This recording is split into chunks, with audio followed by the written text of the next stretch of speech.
The sun rises slowly over Port Royal, Jamaica, casting long shadows across the wooden docks that creak and groan with the gentle movement of the Caribbean tide.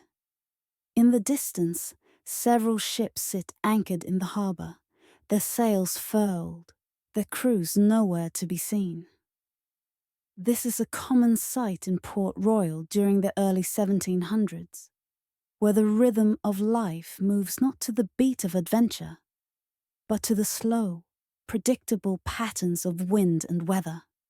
For the pirates and sailors who made Port Royal their temporary home, the reality of seafaring life was far removed from the dramatic tales of sword fights and treasure hunts that would later capture the popular imagination. Instead, much of their existence revolved around a simple, unavoidable truth. You cannot sail when the winds refuse to cooperate. And so, they waited. They waited in taverns, in boarding houses, in the narrow streets that smelled of salt and rum and rotting fish. They waited for days, sometimes weeks, for the weather to turn in their favour. This is a story about waiting, about the slow passage of time in a place where time seemed to move even slower than the tropical breeze. This is the story of how pirates of the Caribbean spent their days doing absolutely nothing at all. The morning air in Port Royal is thick and heavy, laden with moisture that makes even the simplest movement feel like wading through water. The sun has been up for perhaps 2 hours now, and already the heat is pressing down on the town like a warm, damp blanket. In the tavern known as the Three Crowns, located on a high street near the waterfront, a dozen men sit scattered across rough wooden benches, their faces showing the unmistakable signs of another night of drinking. These are not the fierce pirates of legend, not in this moment. They are tired men with sore heads and empty pockets, waiting for the wind to change direction so they might return to sea. The tavern keeper, a portly man named Edmund Graves, moves slowly between the tables, collecting empty tankards with the unhurried pace of someone who has seen this scene play out countless times before.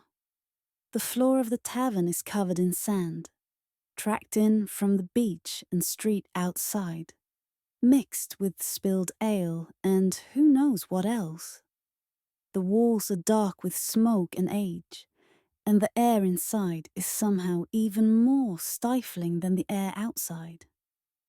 There are no glass windows here, only open shutters that let in the harsh morning light along with the occasional breath of air that offers no real relief from the heat. At one table near the back, a man named Thomas Barrow sits with his head in his hands. He has been in Port Royal for 8 days now, and each morning he wakes with the same thought. Perhaps today the wind will shift. Perhaps today they can leave.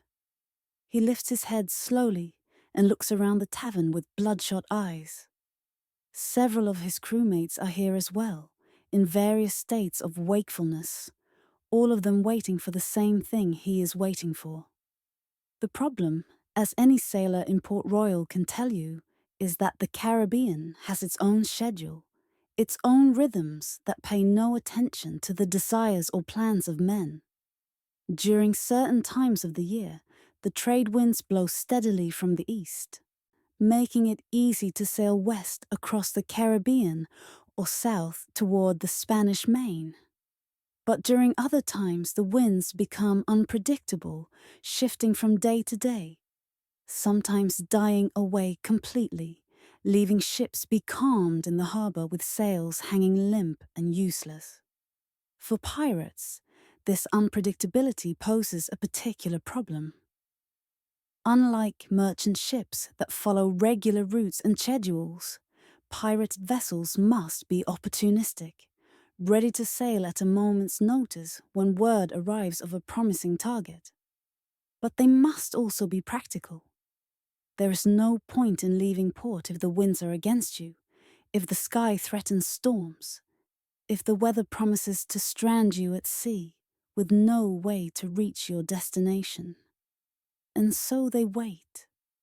They wait in places like the Three Crowns, spending what little money they have on ale and rum, on dice games and card games, on the company of the women who work in the taverns and boarding houses of Port Royal. They wait and they watch the sky, and they listen to the old sailors who claim they can predict the weather by the colour of the sunset or the behaviour of the birds. Thomas Barrow scratches his beard and signals to Edmund for another tankard of ale. It is barely past 8 in the morning, but time has little meaning when you are waiting. The days blur together into one long slow stretch of heat and boredom and anticipation. Yesterday feels the same as today, and tomorrow promises to be no different unless the wind changes. By mid-morning, the tavern has filled up considerably.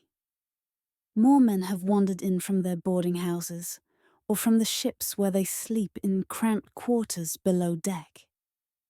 They come not because they are thirsty, though many of them are, but because there is nothing else to do. The tavern offers shade, company, and the slim possibility that someone might have news about the weather or about ships that might be worth pursuing once they can finally leave port. The conversation in the Three Crowns is slow and meandering, the kind of talk that goes nowhere in particular. One man, a former merchant sailor named William Hobbs, is holding forth about the hurricane season, which everyone agrees is the worst time to be anywhere near the Caribbean. Hobbs has sailed these waters for 20 years, and he has stories about ships destroyed by storms, about crews lost at sea, about the terrifying power of the wind when it truly decides to blow. But it is not hurricane season now. It is late October, and the weather is merely frustrating rather than dangerous.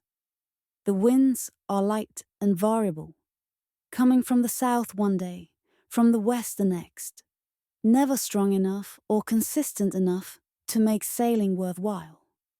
And so the crews remain in port, spending their money, growing more restless with each passing day.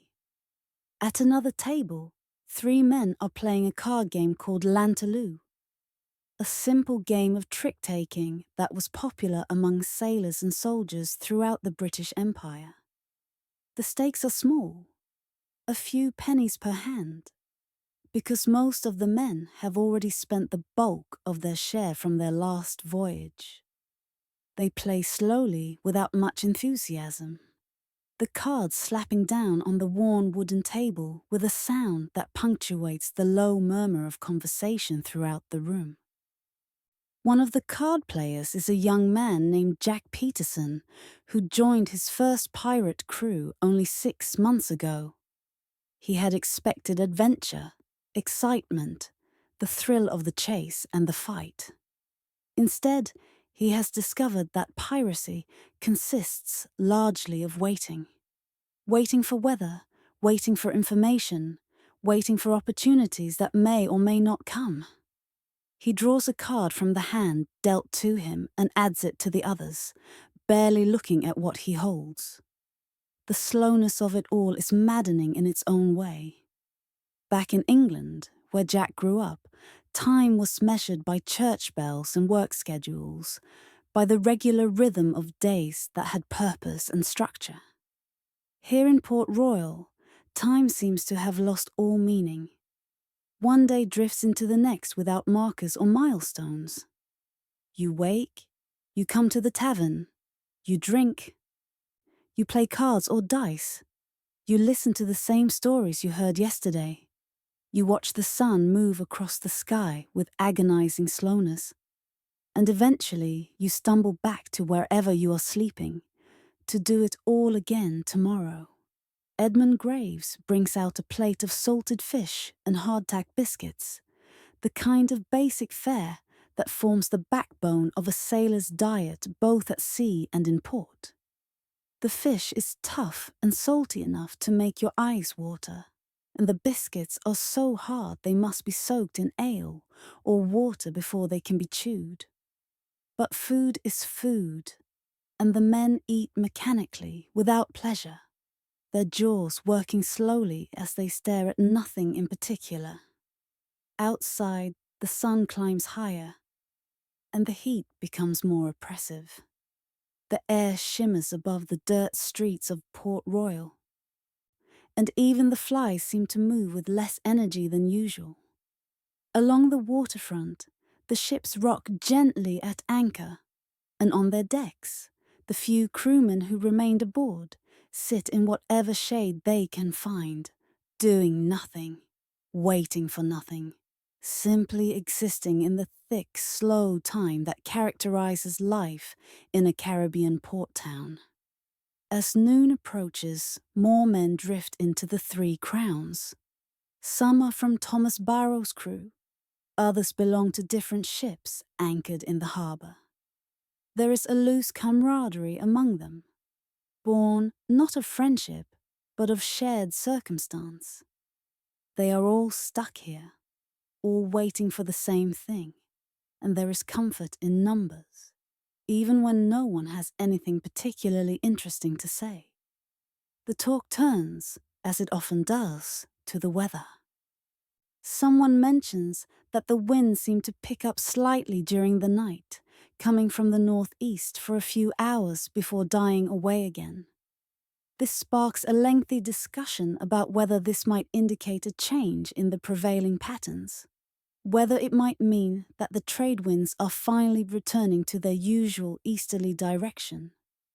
Opinions vary, and the conversation goes in circles, with no one able to offer any definitive answers. An older sailor named Marcus Webb claims he can feel changes in the weather in his bones, particularly in his left knee, which was badly injured years ago when a cannon broke loose during a storm. He insists that his knee has been aching more than usual, which he interprets as a sign that the current pattern of light, variable winds will continue for at least another few days.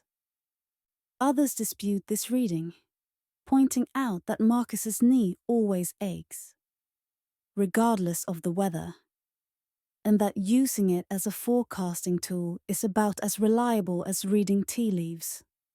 The debate continues in this vein for a good half hour, with various men contributing their own theories and observations. Someone mentions that the pelicans have been flying higher than usual, which might mean something, though no one is quite sure what.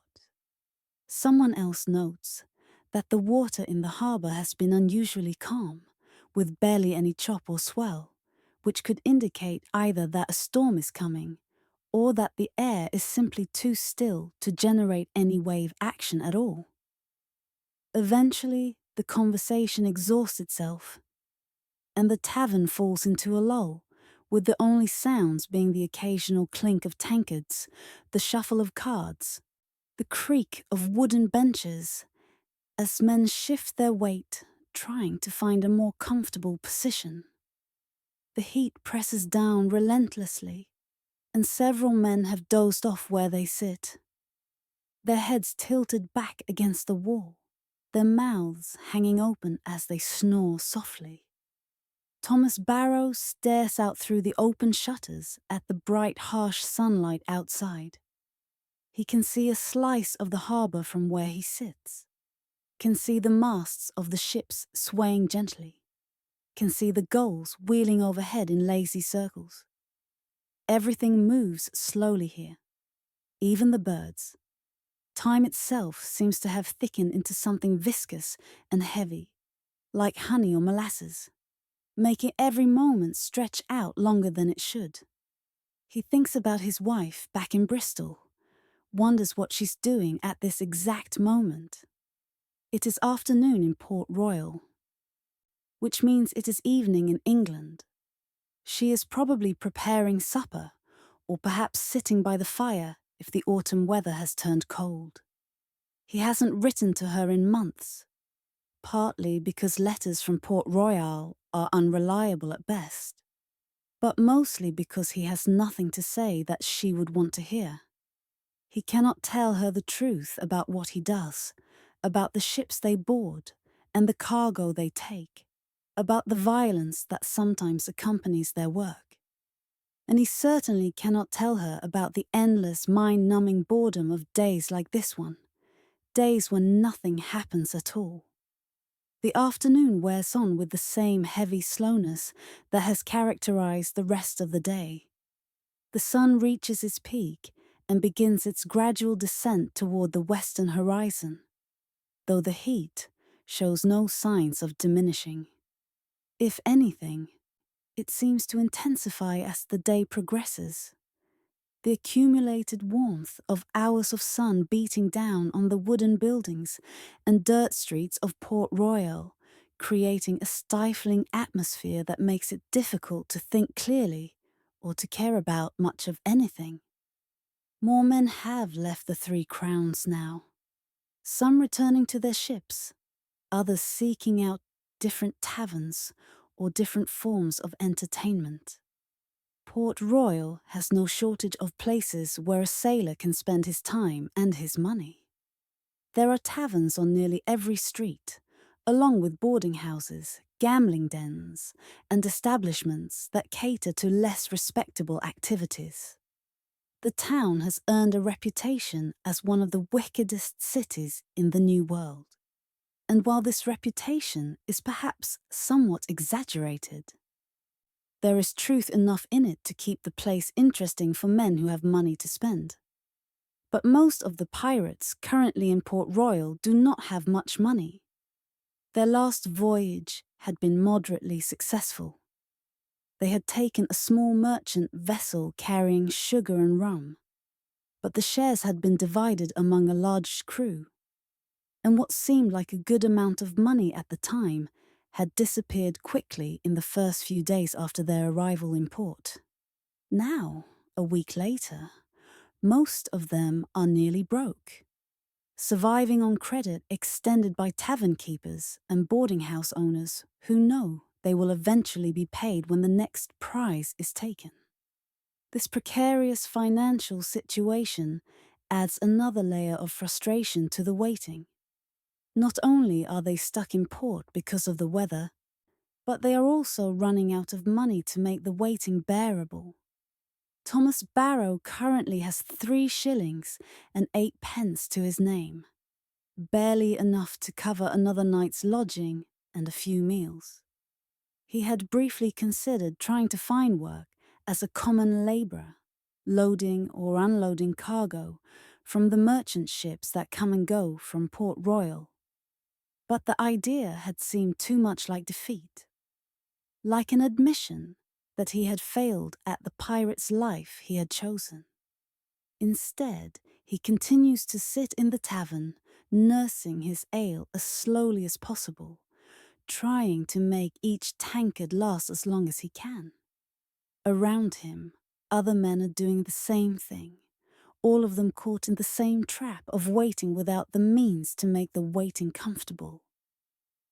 Some have already reached the point where they can no longer afford even the cheap ale served at the 3 Crowns, and they simply sit with empty tankards in front of them, enjoying the shade and the company, while contributing nothing to Edmund Graves's profit. The tavern keeper tolerates this state of affairs with the patient resignation of someone who has seen it many times before. He knows that when these men finally leave port and return to sea, when they take their next prize and return with money in their pockets, they will spend freely and remember which establishments extended them credit and which ones turned them away. It is a business relationship built on trust and necessity, on the understanding that the pirate's life is one of feast or famine, of abundance followed by scarcity in an endless cycle. As the sun begins its slow descent toward the horizon, casting long shadows across Port Royal, a slight breeze picks up from the east. It is not much, barely enough to stir the leaves on the few scraggly trees that grow near the waterfront. But it is enough to cause a ripple of interest among the men in the tavern. Several of them stand and move to the open shutters, craning their necks to look out at the harbour, trying to gauge whether this breeze might be the beginning of something more substantial. William Hobbs, the self-proclaimed weather expert, sniffs the air theatrically and announces that the wind smells like it might hold. Others are more skeptical, pointing out that they have seen false starts before. Brief gusts that promise change but ultimately amount to nothing. The discussion that follows is similar to the one from earlier in the day, full of contradictory opinions and uncertain predictions. A conversation that circles around and around without ever arriving at any definite conclusion. Thomas Barrow remains at his table, watching this performance with a mixture of hope and weariness.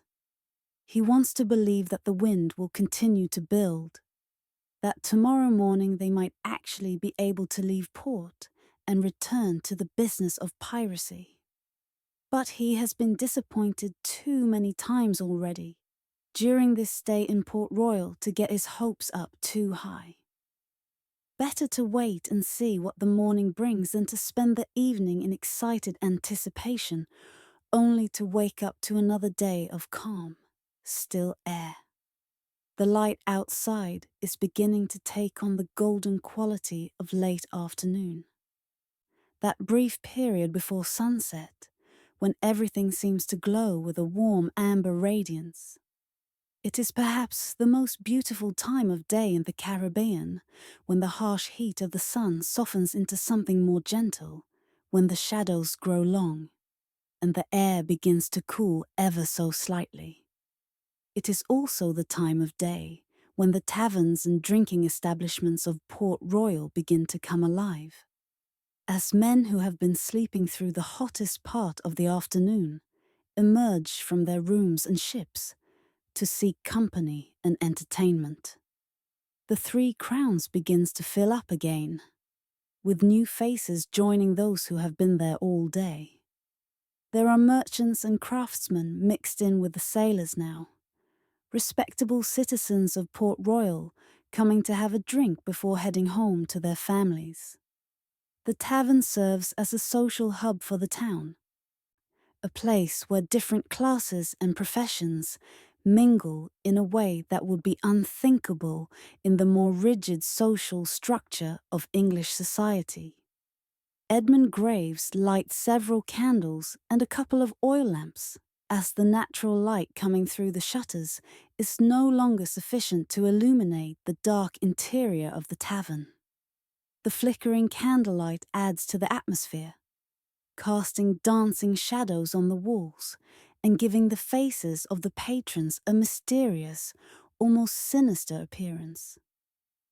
In this light, with several tankards of ale in them, even the most ordinary men can look like dangerous pirates, like the kind of fierce sea rovers that fill the pages of the broadsheets and penny dreadfuls that circulate throughout the English-speaking world. Dinner is served as evening settles over Port Royal. Edmund brings out large wooden bowls filled with a stew made from salt pork, beans, and whatever vegetables were available at the market that morning. The stew is thin and not particularly flavorful, but it is hot and filling, and the men eat it gratefully, soaking up the broth with pieces of bread that Edmund sells for a penny each. Eating is a largely silent affair, with most of the men focused on their bowls and paying little attention to anything else. The sound of spoons scraping against wood fills the tavern, punctuated by the occasional satisfied grunt or belch. It is not an elegant meal by any stretch of the imagination. But then again, nothing about life in Port Royal could be described as elegant. This is a rough town full of rough men, and the food reflects that reality. After the meal, the atmosphere in the tavern shifts subtly. The men are full now, slightly more energetic than they were earlier in the day, and they begin to entertain themselves in various ways. Someone produces a fiddle and begins to play a slow, meandering tune that has no particular beginning or end, just a series of phrases that repeat over and over with slight variations. It is not virtuoso playing by any means, but it provides a pleasant background noise that fills the silence and gives the evening a sense of occasion, however minor. A few men begin to sing along with the fiddle, though their lyrics bear little resemblance to any proper song. They are mostly just nonsense words strung together, or fragments of sea shanties that have been garbled through repeated retellings and too much drink. The singing is more about the act of making noise together than about creating any kind of musical beauty. And no one seems to mind when someone sings off-key or forgets the words entirely. At one of the tables, a new card game has started. This time with slightly higher stakes, now that some of the men have eaten, and feel more optimistic about their prospects. The cards slap down on the table with more force now, and there are occasional exclamations of delight or dismay as hands are won or lost. Money changes hands. Not much, but enough to add an element of real consequence to the game. Thomas Barrow does not join in the singing or the card playing. Instead, he sits and watches the scene unfold around him, feeling oddly detached from it all. He has been part of scenes like this hundreds of times before. In dozens of different taverns in different ports throughout the Caribbean. They all blend together in his memory. One long stretch of drinking and waiting and wasting time. He is 34 years old, which is not particularly old in any absolute sense, but is fairly advanced for a pirate. Many men in his profession are dead by his age, killed in fights or shipwrecks or disease. The fact that he has survived this long should perhaps be counted as a success. But it does not feel that way to him. What has he accomplished in all these years? He left England with dreams of adventure and fortune, believing the stories he had heard about the wealth to be found in the Caribbean, about the Spanish ships loaded with gold and silver, about the easy pickings to be had in these waters. The reality had been so much more mundane. Yes, he had been in fights. Yes, he had seen men die.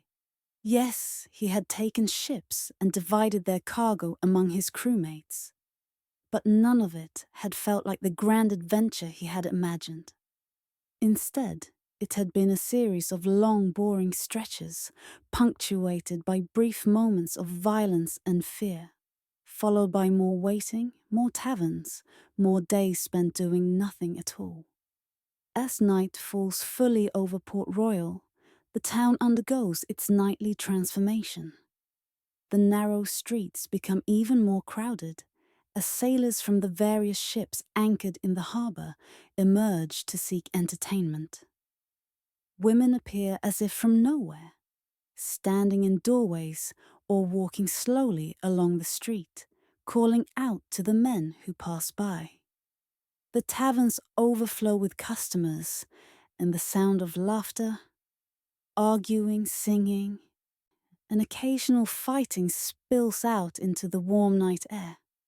The Three Crowns is packed now, with men standing shoulder to shoulder, the air thick with the smell of unwashed bodies, spilled ale, tobacco smoke, and the pungent aroma of the oil lamps that provide what little light there is. Edmund Graves moves through the crowd with practiced ease, carrying tankards of ale and rum, collecting coins, breaking up arguments before they can escalate into actual violence. He has owned this tavern for 12 years, and he has developed an instinct for reading his customers, for knowing when a situation is about to turn dangerous. At Thomas's table, the conversation has turned to storytelling, as it often does when men have been drinking for several hours. William Hobbs is holding forth about a storm he experienced off the coast of Cuba, a tale that grows more dramatic with each telling. According to William, the waves had been as tall as church steeples. The wind had stripped the sails from the masts as if they were made of paper, and the ship had been tossed about like a child's toy for 3 days and nights before finally limping into port, with half the crew dead and the other half praying for their souls. Others contribute their own stories, each one trying to outdo the previous tale in terms of danger and drama. There are stories of sea monsters, of ships that disappeared without a trace, of cursed treasure that brought death to anyone who touched it, of mermaids and ghost ships, and all manner of supernatural phenomena. Some of these stories have a basis in reality, exaggerated through repetition and the haze of alcohol. Others are pure fiction, tales borrowed from other sailors or invented whole cloth for the entertainment of the moment. Thomas listens with half an ear, having heard most of these stories before, or variations of them so similar that the difference hardly matters. He finds himself thinking about the wind again, wondering if it has continued to blow from the east, wondering if tomorrow morning might finally bring the conditions they need to leave port. Part of him hopes it will, because another day like this one, another day of sitting in taverns and drinking and waiting, might be more than he can bear. But another part of him dreads the thought of leaving, of returning to sea with all its dangers and uncertainties, of facing whatever challenges the next voyage will bring. This ambivalence has become a defining feature of his existence. He wants to leave, but he does not want to go. He is bored by the waiting, but terrified by the sailing. He is dissatisfied with his life as a pirate, but he cannot imagine what else he might do, how else he might survive. So he sits in the tavern and drinks his ale and lets the evening wash over him like a warm, alcoholic tide, numbing him to the choices he has made and the future he faces. The night wears on, and the energy in the Three Crowns begins to shift again. The initial rush of evening business has subsided, and many of the more casual drinkers have headed home to their beds. Those who remain are the hardcore tavern dwellers, the men who have nowhere else to go, or who have no desire to be anywhere else. The conversation becomes quieter, more introspective, as fatigue and alcohol combine to produce a mellow, contemplative mood. At a table near the door, a young sailor is crying softly into his ale, talking to anyone who will listen about the girl he left behind in Plymouth. He pulls out a small creased miniature portrait and shows it around, pointing out her pretty face, her blonde curls, insisting that she had promised to wait for him. But he knows in his heart that she has probably married someone else by now. His companions offer half-hearted words of comfort, but no one really knows what to say. Most of them have similar stories, similar regrets, similar losses that they try not to think about too much. Elsewhere in the tavern, two men have gotten into an argument about something trivial. Whether a particular ship they had served on together 5 years ago had been named the Pelican or the Dove. The argument has gone on for 20 minutes now, with neither man willing to back down, though both of them are so drunk that they can barely remember what they are arguing about. Edmund Graves watches them carefully, ready to intervene if the argument turns physical, But so far they are content to just repeat their positions over and over with increasing volume, but no real aggression. The fiddle player has stopped playing, and the instrument sits on the table beside him while he dozes with his head on his arms. Without the music, the tavern feels quieter, more somber, despite the fact that there are still dozens of men talking and drinking. The conversations have become scattered, disjointed, with long pauses between words as men struggle to hold on to their trains of thought. Thomas Barrow realizes that he is quite drunk now, though he's not sure when he crossed that particular threshold. The edges of his vision are blurry, and he has to concentrate to keep the room from spinning. He knows he should probably head back to his boarding house, should try to get some sleep before tomorrow. But the effort required to stand up and walk seems immense. And he is comfortable where he is, or at least as comfortable as one can be on a hard wooden bench in a hot, crowded tavern. He closes his eyes for a moment, and when he opens them again, he realizes that some time has passed, though he's not sure how much.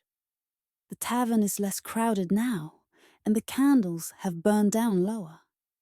Edmund Graves is moving around the room, gently shaking awake the men who have fallen asleep at their tables, suggesting that it might be time for them to head to their lodgings. He does this with kindness rather than annoyance, understanding that these men have nowhere else to be, nothing else to do except wait for the weather to change and their lives to resume. Thomas finally rises from his seat, steadying himself against the table as the room sways around him. Several other men are doing the same, preparing to stumble out into the night and make their way back to whatever beds they are renting. The air outside will be cooler now, though still warm by English standards, and the stars will be brilliant in the clear Caribbean sky, unobscured by the clouds and fog that so often cover England. He makes his way toward the door, nodding to Edmund as he passes, and steps out into the street. The change from the stuffy interior of the tavern to the relatively fresh air outside is dramatic. And for a moment he feels dizzy, has to pause and lean against the wall until his head clears. Around him, other men are emerging from other taverns, all of them walking with the careful, deliberate steps of people who are trying not to fall down. The streets of Port Royal are quieter now than they were a few hours ago, though they are still far from empty. The night watch makes their rounds, carrying lanterns and calling out the hour. In the distance, Thomas can hear singing coming from one of the other taverns, and somewhere closer, a woman is laughing at something, the sound carrying clearly through the still air. He begins walking toward his boarding house, which is located on Thames Street, about 3 blocks from the waterfront. The walk takes him past a mix of respectable shops and less respectable establishments, past the houses of merchants and the shacks of labourers, past the intersection where they hanged a pirate last month. His body left on display for 3 days as a warning to others. Thomas had known the man slightly, had drunk with him a few times, but he had not felt particularly disturbed by his execution. That was the risk they all took, the price that might have to be paid for the life they had chosen. The boarding house is run by a widow named Mrs. Fletcher, a severe woman who maintains strict rules about noise and behaviour. Thomas lets himself in as quietly as he can, not wanting to wake her or the other lodgers. He climbs the narrow stairs to the 2nd floor, each step creaking loudly beneath his weight, despite his attempts at stealth. His room is at the end of the hall, barely large enough for the narrow bed and small chest that constitute its only furnishings. He collapses onto the bed without bothering to remove his clothes or boots, too tired and drunk to care about the comfort or cleanliness of his sleeping arrangements. The ceiling above him is stained with water damage and crossed by exposed beams, and he stares at it for a while, watching the shadows cast by the moonlight coming through the small window. He can hear the sound of the sea in the distance, a constant, gentle rushing that never stops, and he can hear the creaking of the building as it settles, and he can hear someone snoring in one of the other rooms. Tomorrow, he thinks. Tomorrow he will check the weather first thing in the morning. Tomorrow, the wind might have shifted. Tomorrow, they might finally be able to leave.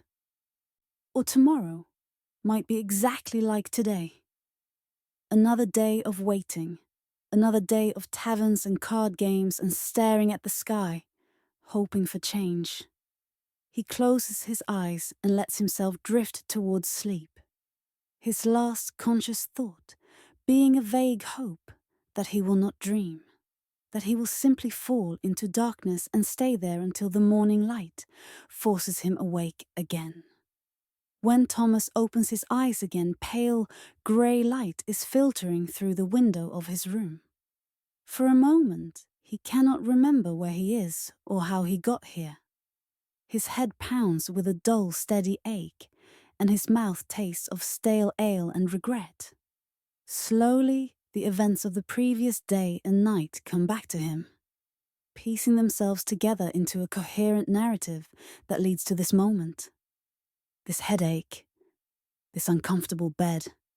He lies still for several minutes, trying to decide whether the prospect of getting up is worth the effort.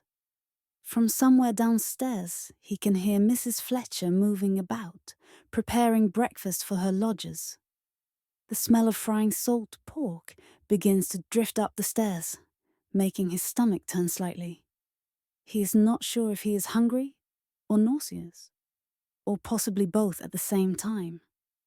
Eventually, he forces himself to sit up, then to stand, swaying slightly, as the blood rushes to his head. He splashes water on his face from the basin on top of the chest, trying to wash away some of the fog of the previous night. The water is lukewarm and does little to make him feel better. But at least he is awake now, more or less ready to face another day. The first order of business, as always, is to check the weather. Thomas makes his way downstairs and out the front door, stepping into the quiet early morning streets of Port Royal. The sun is just beginning to rise, painting the eastern sky in shades of pink and orange. The air is cooler than it will be later, almost pleasant.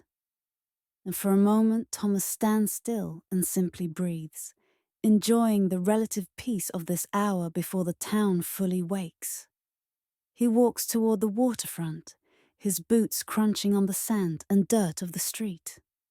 As he approaches the harbour, he can see the ships at anchor, and his heart sinks as he realizes that their sails are still furled, hanging limp in the still air. The breeze that had seemed so promising last evening has died away completely. The water in the harbour is like glass, reflecting the colours of the sunrise in a way that would be beautiful if it were not so frustrating. Other men are gathered along the waterfront, all of them performing the same morning ritual, checking the weather, assessing the wind, trying to determine if today will be the day they can finally leave. The consensus seems to be that the wind has not changed, that the current pattern of light, variable breezes and long periods of calm will continue. No one is surprised by this conclusion, but no one is happy about it either. Thomas stands with his hands in his pockets, staring out at the harbour, feeling the weight of another day of waiting settling onto his shoulders like a physical burden. Behind him, Port Royal is beginning to stir, Shopkeepers are opening their shutters, merchants are setting up their stalls in the market. Slaves are being sent on morning errands by their masters. The day is beginning, just like every other day, with nothing to distinguish it from the days that came before, or the days that will follow. Breakfast at Mrs. Fletcher's boarding house is a simple affair. Fried salt pork, hard biscuits, and weak coffee made from grounds that have clearly been used before. Thomas eats mechanically, without tasting the food, his mind already wandering to the question of how he will spend the day ahead. He has no money left for drinking, at least not until he can arrange for more credit with one of the tavern keepers. He could try to find some kind of work, but the idea still feels like an admission of failure. After breakfast, he wanders back toward the waterfront, not because he expects anything to have changed in the hour since he was last there, but because there is nowhere else to go. The heat of the day is already building, the morning coolness burning off as the sun climbs higher in the cloudless blue sky. By noon, it will be almost unbearable again, driving people indoors or into the shade, slowing everything down to a crawl.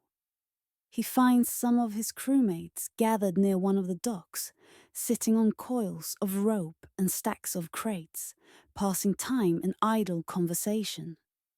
They acknowledge his arrival with nods and grunts, making space for him to join their informal gathering. No one has anything new to say. The weather is still bad. The waiting continues. Everyone is running low on funds, and morale is poor. But being together is better than being alone, and so they sit in a loose circle, occasionally commenting on the passing scene, mostly just existing in comfortable silence. A merchant ship is being loaded at the next dock over, and the pirates watch this activity with professional interest. The cargo appears to be sugar, packed in large barrels that are being rolled up gangplanks and lowered into the hold of the vessel. It is hard, physical work, performed by a mix of paid labourers and enslaved men, all of them sweating heavily in the growing heat. The ship will sail for London once it is fully loaded, assuming the weather cooperates, carrying Caribbean sugar to be refined and sold in the markets of England. Thomas and his companions could probably take that ship if they wanted to. It is not heavily armed, and its crew appears small. But sugar is a bulky, low-value cargo that is difficult to sell, especially for pirates who operate without the legal protection that privateers enjoyed in earlier decades. The risk would likely outweigh the reward, and besides, they cannot leave port anyway until the weather changes. So they watch the loading operation with detached curiosity, neither threatened by it nor particularly interested in it. The morning continues its slow progression toward noon. More men gather along the waterfront, all of them engaged in the same activity of waiting and watching and hoping for change. It is a strange kind of community, brought together not by shared purpose or affection, but by shared circumstances. These are men from different ships, different crews, sometimes even rival gangs who might fight each other under different circumstances. But here in Port Royal, waiting for weather, they are all in the same situation, all equally powerless against the wind and the tides. By early afternoon, the heat has driven most people back indoors or into whatever shade they can find. Thomas has made his way to a different tavern, the King's Arms, which is located a few streets back from the waterfront. This establishment is slightly cheaper than the Three Crowns, which is important given his current financial situation. The interior is even darker and more cramped than the Three Crowns, with lower ceilings and fewer windows, but it serves its purpose as a place to escape the sun and pass the time. He finds a seat at a table in the corner and orders a single tankard of ale, paying with some of his last remaining coins. The ale here is watered down more than at the Three Crowns, but it is wet and cool, and that is enough for now. He drinks slowly, making it last, knowing that he cannot afford another round.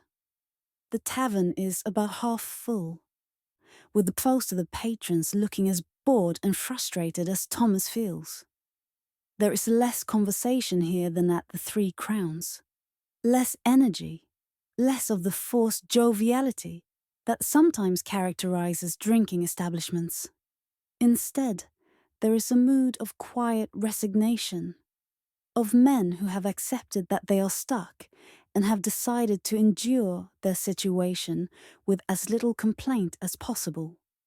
At the next table, two men are sleeping with their heads on their arms, snoring softly in the dim light. The tavern keeper, an old man named Roberts, makes no move to wake them, understanding that they have nowhere else to go. In the back corner, a small group is engaged in a dice game, but the stakes must be small because they are playing slowly, without excitement, the dice clicking against the wooden table with a hollow sound that echoes in the quiet room. Thomas lets his mind wander, thinking about nothing in particular, just letting the time pass. He has become good at this over the years, at simply existing without thinking, without feeling, without wanting anything except for the day to end so that he can lie down and sleep, and perhaps tomorrow will be different.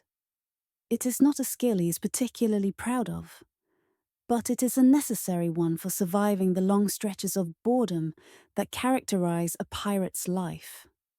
Outside, the sun beats down mercilessly on Port Royal, baking the wooden buildings and dirt streets, driving the temperature ever higher. Inside the tavern, the air is slightly cooler but much more stale, thick with the accumulated odors of sweat and alcohol and tobacco. Thomas can feel the moisture on his skin, can feel the fabric of his shirt sticking to his back. He shifts position, trying to find a spot on the bench that is not quite so uncomfortable, and continues to nurse his ale with the slow, steady determination of someone who has nothing better to do. The afternoon drags on with the same oppressive slowness that has characterized the entire day. Men come and go from the King's Arms, but the overall population remains fairly constant. A rotating cast of characters, all engaged in the same basic activity of drinking and waiting. The light coming through the small windows gradually shifts from harsh white to amber as the sun moves lower in the sky, marking the passage of time, even though nothing of significance has occurred. Thomas finds himself in conversation with a man named Henry Cooper, who claims to have sailed with Henry Morgan back in the glory days of the Buccaneers. Cooper is probably in his 60s, far older than most pirates ever get to be, and his body shows the accumulated damage of decades at sea. He walks with a pronounced limp. He is missing several teeth, and his hands are gnarled with arthritis. But he is a gifted storyteller, and he entertains Thomas with tales of the old days, when pirates operated with the blessing of colonial governors. When the Spanish were the enemy, and plundering their ships was considered a patriotic act. According to Cooper, those days are long gone. The old buccaneer strongholds have been shut down. The governors who once welcomed pirates have been replaced with officials who see them as criminals to be hunted down and hanged. The Caribbean is no longer the paradise of easy pickings it once was. Ships are more heavily armed now, more vigilant, more likely to fight back effectively, and the pirates themselves have changed, become more desperate, more violent, less bound by the informal codes that once governed their behavior. Thomas listens to these stories with interest, even though he suspects that some of them have been embellished or simply invented for dramatic effect. It does not really matter whether Cooper actually sailed with Henry Morgan or not, whether he was present at the sack of Panama, or whether he is simply repeating stories he heard secondhand. The important thing is that the stories help pass the time, provide a distraction from the tedium of waiting. As Cooper talks, Thomas realizes that he is looking at his own possible future. If he survives long enough, if disease and violence and storms do not claim him first, he might end up like Cooper, an old man sitting in taverns and telling stories about the past to anyone who will listen. It is not a particularly appealing prospect, but it is better than the alternative of dying young, of being buried in some unmarked grave on a Caribbean island, or being consigned to the depths of the ocean without even that much ceremony. The thought is morbid enough that Thomas pushes it away, focusing instead on Cooper's current story, which involves a hurricane that destroyed half the pirate fleet at Port Royal back in 1672. The details are vivid and horrifying. Ships driven ashore and smashed to pieces, men drowning in the streets as the storm surge flooded the town, bodies found days later tangled in the mangroves. Thomas is not sure how much of this is accurate history and how much is Cooper's imagination. But it makes for compelling listening in the drowsy afternoon heat. As evening approaches, Thomas returns to the waterfront one more time, unable to help himself. He knows that the wind has not changed. He can feel that just standing in the street. But he needs to see it with his own eyes. Needs to confirm what he already knows to be true. The harbour is still calm, the water still reflecting the sky like a mirror. The ships at anchor have not moved from their positions. Everything is exactly as it was this morning, and yesterday morning, and the morning before that.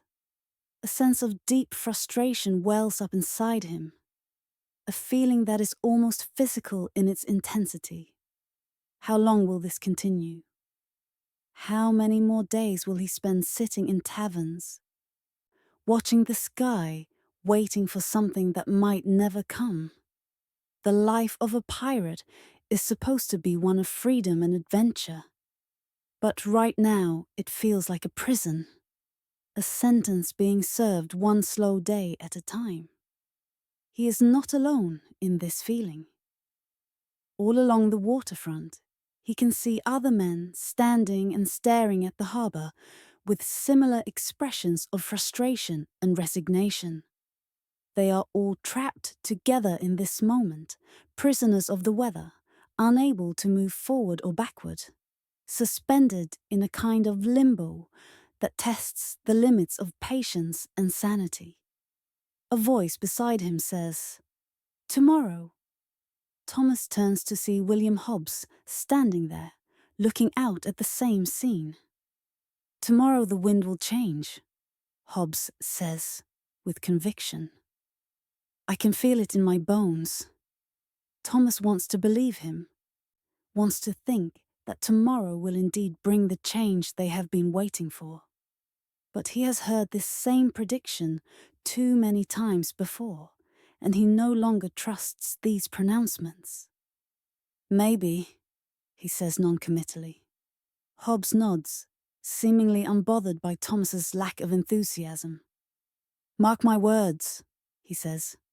"By this time tomorrow, we'll be at sea, sailing for wherever the captain decides to take us.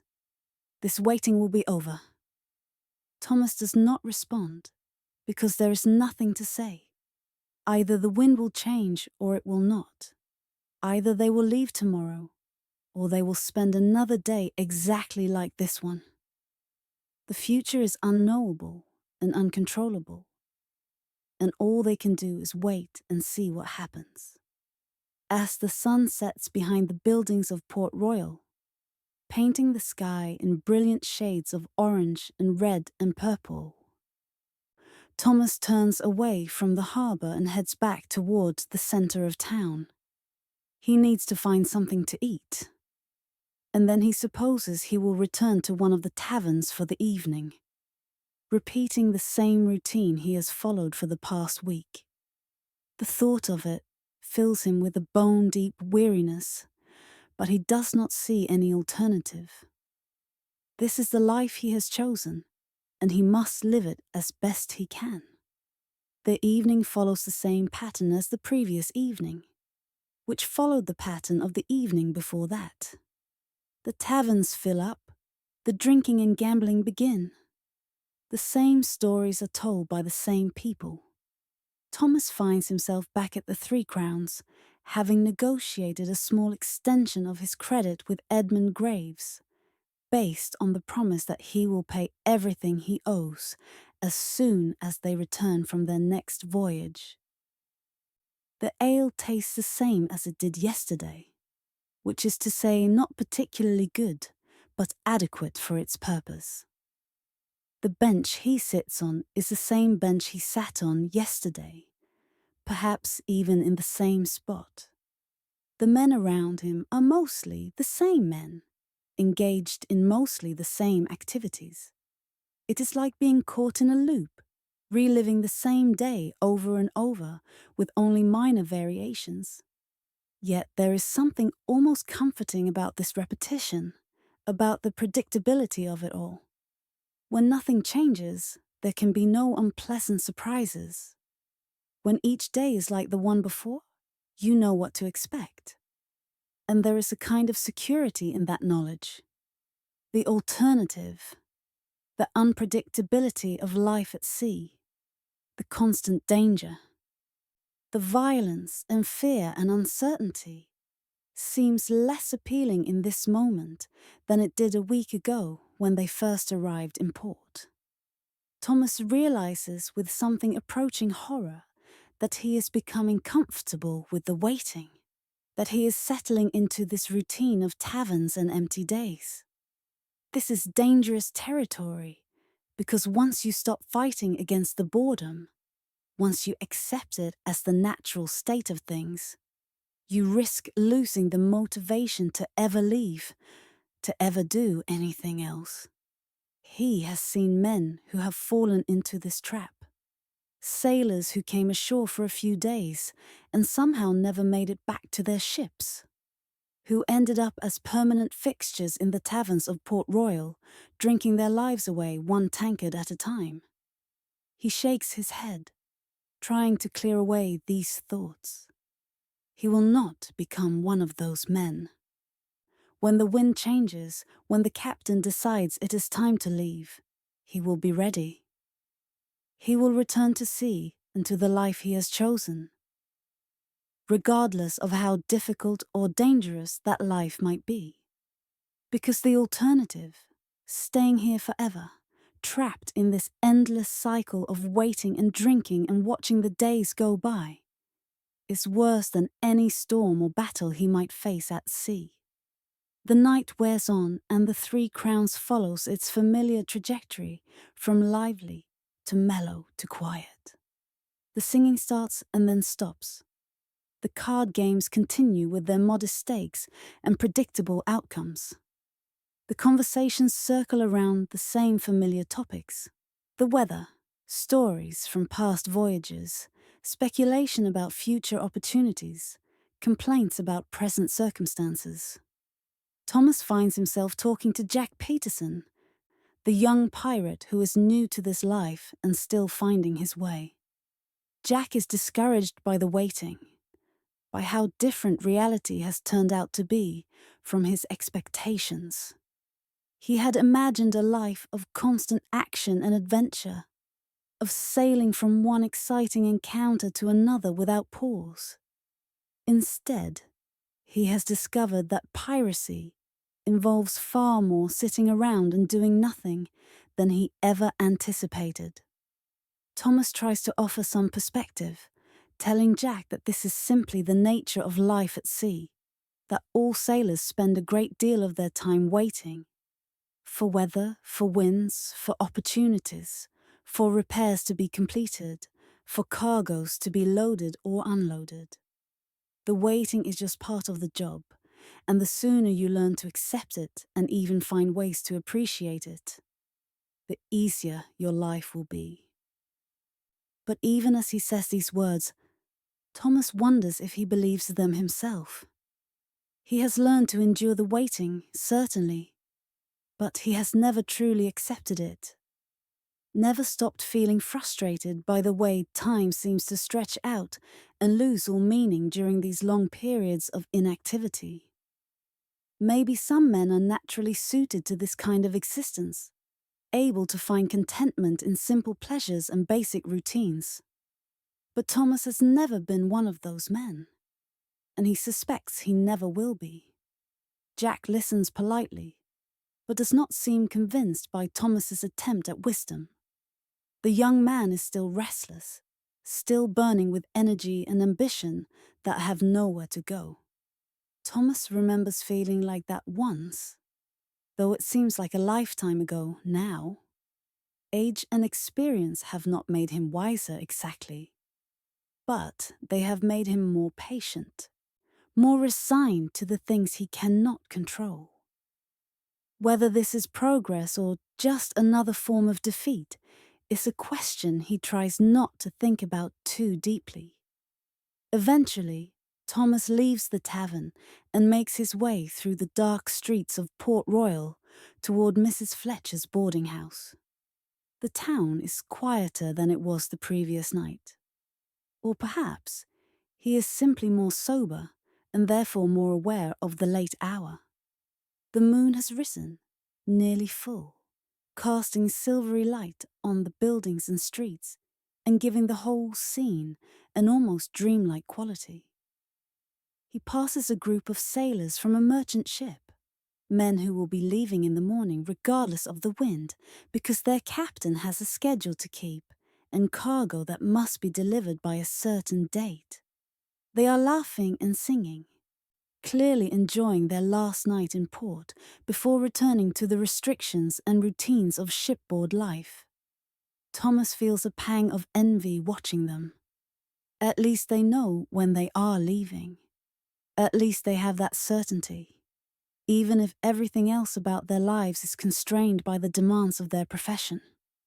Back in his small room at the boarding house, Thomas removes his boots and lies down on the narrow bed. Through the window he can see the moon and a handful of bright stars. The night is clear, which is good for many things, but does not tell him anything useful about what the weather will be like tomorrow. The Caribbean can change quickly, going from calm to stormy in a matter of hours, or it can remain stubbornly the same for days or even weeks at a time. He thinks about William Hobbes and his confident prediction that the wind will change tomorrow. He wants to believe it, wants to think that in another 24 hours he will be at sea, doing the work he was hired to do, no longer trapped in this cycle of waiting. But experience has taught him not to trust such predictions, not to get his hopes up until he actually feels the wind in the sails and sees Port Royal receding behind them. As he lies there in the darkness, listening to the familiar sounds of the boarding house at night, the creaking of wood, the snoring from nearby rooms, the distant barking of a dog somewhere in the town, Thomas allows himself to imagine what it will be like when they finally do leave port. The initial excitement of departure, the activity of raising sails and weighing anchor, the feeling of movement as the ship responds to the wind and begins to slice through the water, the sense of purpose that comes from having a destination and a plan, even if that plan is simply to hunt for prizes and hope to get lucky. But then his mind moves beyond that initial departure to what will inevitably follow. The long days at sea, watching the horizon for ships that might never appear. The rationing of water and food when supplies run low. The discomfort of the cramped quarters below deck. The danger of storms and fights and all the other hazards that wait out there in the blue, Caribbean waters. And he realizes that he is not particularly eager for any of that either. That he is no more excited about leaving than he is content with staying. This is his life now. Caught between two states of existence that he finds equally unsatisfying. The waiting is tedious and frustrating, but the sailing is dangerous and exhausting. There is no perfect state, no ideal condition that would make him truly happy. There is only the alternation between these two modes of being, and the hope that somehow, somewhere along the way, he will find moments of something that feels like satisfaction, or purpose, or meaning. Morning arrives again, as it always does, with pale light creeping through the window and the sounds of the town stirring to life. Thomas opens his eyes and lies still for a moment, gathering himself for another day. His first thought, as it has been every morning for the past 9 days, is about the wind. Has it changed? Will today be the day? He rises and goes through his now familiar morning routine. Washing his face, pulling on his boots, heading downstairs and out into the street. The walk to the waterfront has become automatic, his feet following the path without conscious direction. Other men are already there, gathered in their usual spots, all of them looking out at the harbour with the same expression of hope and skepticism. And then Thomas sees it. The sails on one of the ships are not hanging limp. They are moving, just slightly, catching a breeze that seems to be building from the east. The water in the harbour shows small ripples instead of the mirror-smooth surface of the past week. Other men are noticing it too, pointing, talking in excited voices that cut through the usual morning lethargy. William Hobson appears at Thomas's elbow, grinning widely. "Told you," he says. "Didn't I tell you?" The wind has changed. Thomas nods slowly, feeling a complex mixture of emotions. Relief that the waiting is finally over. Apprehension about what comes next. And underneath it all, a strange reluctance to leave this place where he has been stuck for so long. But there is no choice now. The wind has changed, and they will leave today or tomorrow at the latest. The time for waiting is over. He stands there on the waterfront, feeling the breeze on his face, watching the sails of the ships begin to stir more vigorously as the wind continues to build.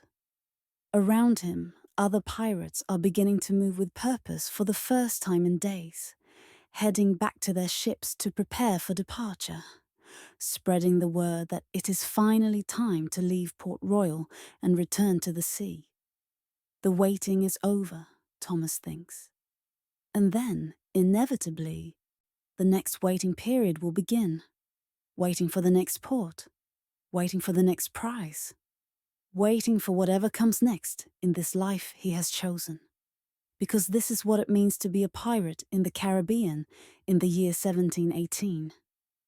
Not endless adventure and excitement, but rather an endless cycle of waiting, punctuated by brief bursts of action, followed by more waiting.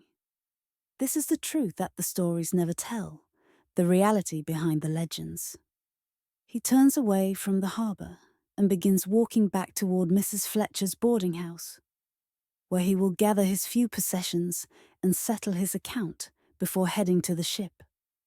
The sun is rising higher now, promising another hot day, but by evening they will be at sea, and the heat will be tempered by the wind and the spray of the waves. By evening, Port Royal will be behind them, shrinking to a smudge on the horizon, and they will be looking ahead to whatever the next days and weeks will bring. But for now, in this moment, Thomas is caught between the waiting that has just ended and the journey that is about to begin. He exists in the space between, neither here nor there, and he realizes that this liminal state is perhaps the truest representation of what his life has become. Always in transition, never fully arriving, perpetually suspended between past and future, between port and sea, between boredom and danger, between what was and what might be. The story of pirates waiting for weather in Port Royal taverns is not a dramatic one. There are no sword fights, no buried treasure, no daring escapes or thrilling adventures. There is only time passing slowly in hot rooms filled with the smell of ale and unwashed boudiers. Only days that blur together into an undifferentiated mass. Only the endless patience required to endure the gaps between the moments when life actually happens. This is the forgotten history, the boring history, the parts of the pirate's life that never make it into the stories and songs. But it is no less real for being undramatic, no less important for being tedious. Because this is how most of life is lived, even for those who choose extraordinary paths. The waiting is as much a part of the pirate's experience as the sailing and the fighting. And to understand one without the other is to miss the full truth of what it meant to be a pirate in the Caribbean during the Golden Age of Piracy. And so our story ends where it began, with the men waiting for the wind, watching the sky, hoping for change.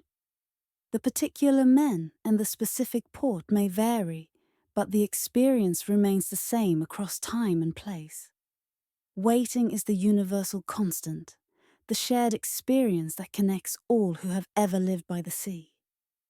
All who have ever depended on forces beyond their control to determine when they can move and when they must stay still. In Port Royal, in the year 1718, Thomas Barrow prepares to leave, to return to his ship and his crew and his life. The waiting is over, at least for now. But he knows it will return, as surely as the tides, as inevitably as the seasons. There will always be another period of waiting, another stretch of time to endure, another test of patience and fortitude. This is not the exception, but the rule, not the aberration, but the norm. And with that thought, he shoulders his small pack and begins the walk toward the harbour, toward his ship, toward whatever comes next in this long, slow, often boring life he has chosen to live.